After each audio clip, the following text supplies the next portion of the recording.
In today's video, I'm going to teach you how to recover deleted pages in Notion. If you've ever removed a page by mistake or decided you want something back, this walkthrough will get you there quickly and confidently. First, open your browser and go to notion.com.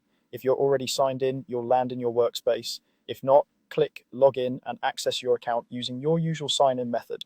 Once you're in, proceed to the workspace you want to work on. If you have more than one workspace, make sure you're in the correct one where the page was originally created or deleted, since trash is specific to each workspace. Now, look to the left side of the screen for the sidebar.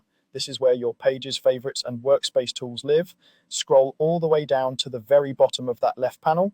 You'll find an option labeled Trash. Click Trash to open it. This is where Notion stores pages you've deleted. Keep in mind that deleted items don't live here forever. On many plans, they're retained for a limited time before being permanently removed. So it's best to restore anything you need as soon as you notice it's missing. Inside Trash, browse the list to look for the deleted page you want to recover. Pages are usually listed by name along with the time they were deleted, which can help you identify the right one.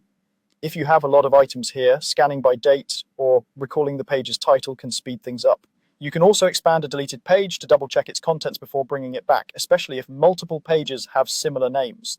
When you found the page you need, hover over it and click the Restore icon. Depending on your view, this may look like a curved arrow or a Restore label.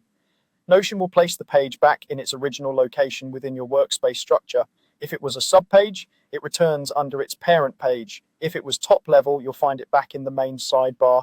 Any nested subpages inside it come back with it, which is especially helpful for projects or notebooks with multiple sections. If you want to confirm, head to where the page used to be and you should see it restored and ready to edit. That's all there is to it. Quick, clear, and reversible if you ever change your mind again. Thanks for watching. Don't forget to like and subscribe.